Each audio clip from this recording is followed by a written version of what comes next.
Hare Krishna. I am reading the Srimad Bhagavatam, Canto 5, Chapter name 15.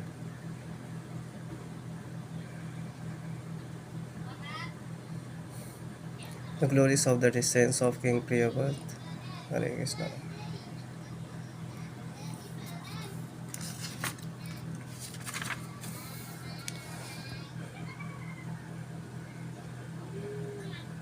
Srila Sukdev Goswami continued, the son of Maharaj Bharat, known as Sumati, followed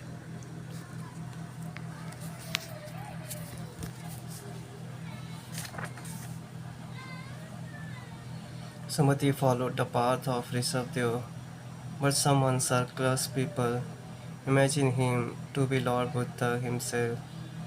These people, who were actually atheistic and of bad character, took up the Vedic principles in an imaginary, infamous way to support their activities. Thus, these sinful people accepted Sumati as Lord Buddha there and propagated the theory that everyone should follow the principles of Sumati. In this way, they were carried away by mental concoction. From Sumati, a son named Devajit was born by the womb of his wife named Vidasen. Thereafter, in the womb of Asuri, the wife of Devataji, a son named Devdamanyu was begotten. Devadubna begot in the womb of his wife Dhenumati, a son named Paramesti. Paramesti begot a son named Paritiha in the womb of his wife Subarchala.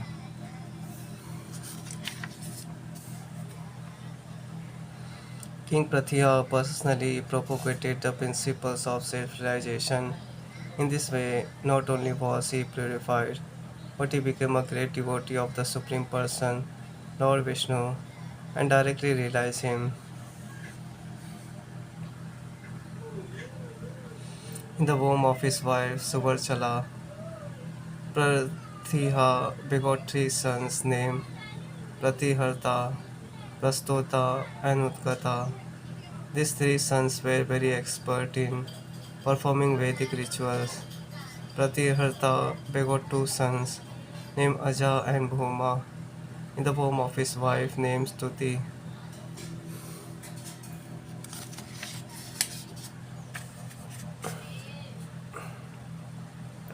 In the womb of his wife Rishikulya, King Bhuma begot a son named Udgita. From Udgita's wife Devakulya, a son named was born, and Prastav begot a son named Vibhu through his wife Nusa. In the womb of his wife Rati, Vibhu begot a son named Pruthasena. Pruthasena begot a son named Nakta in the womb of his wife named Akuti. Nakta's wife was Shruti, and from her womb the great king Gaya was born. Gaya was very famous and pious. He was the best of saintly kings. Lord Vishnu and his expansion were meant to protect the universe, are always situated in the transitional mode of goodness, known as Visuddha Sattva. Being the direct expansion of Lord Vishnu, King Gaya was also situated in the Visuddha Sattva. Maharaj Gaya was fully equipped with transitional knowledge, therefore he was called Mahapurusha.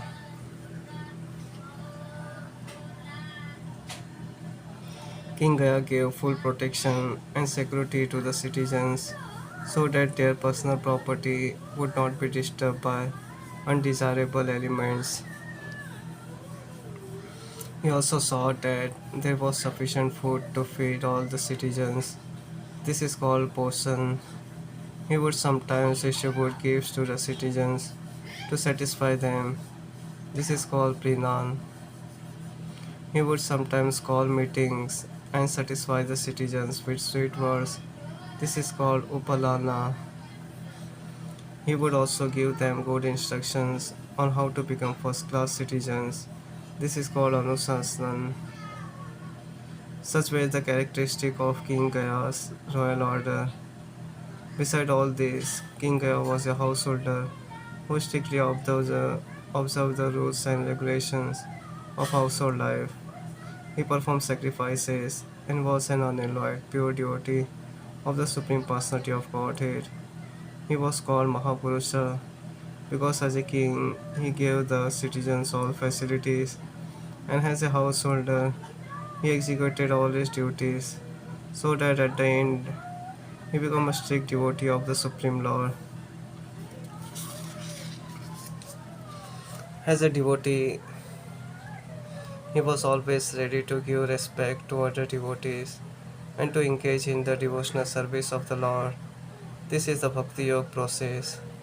Due to all these transitional activities, King Gaya was always free from the bodily conception.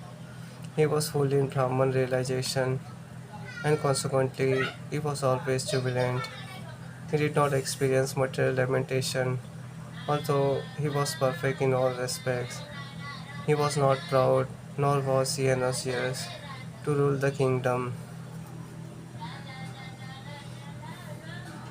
My dear King Pariksit, those who are learned scholars in the stories of the Puranas, eulogize and glorify King Gaya with the following verses.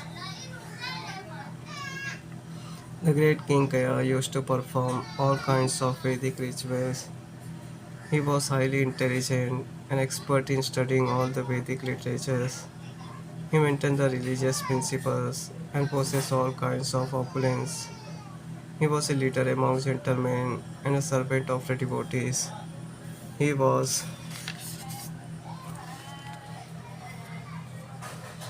a totally qualified plenary expansion of the Supreme Personality of Godhead.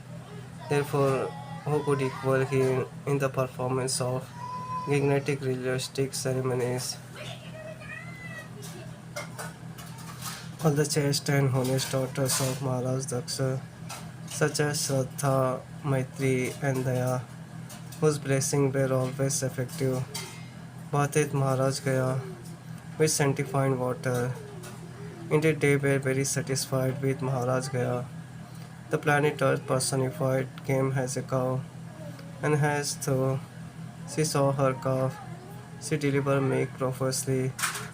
When he saw all the good qualities of Maharaj Gaya, in other words, Maharaj Gaya was able to derive all benefits from the earth and thus satisfy the desires of his citizens. However, he personally had no desire. Although King Gaya had no personal desire for sense gratification, all his desires were fulfilled by virtue of his performance of Vedic rituals.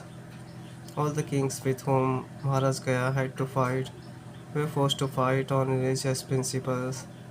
They were very satisfied with his fighting, and they would present all kinds of gifts to him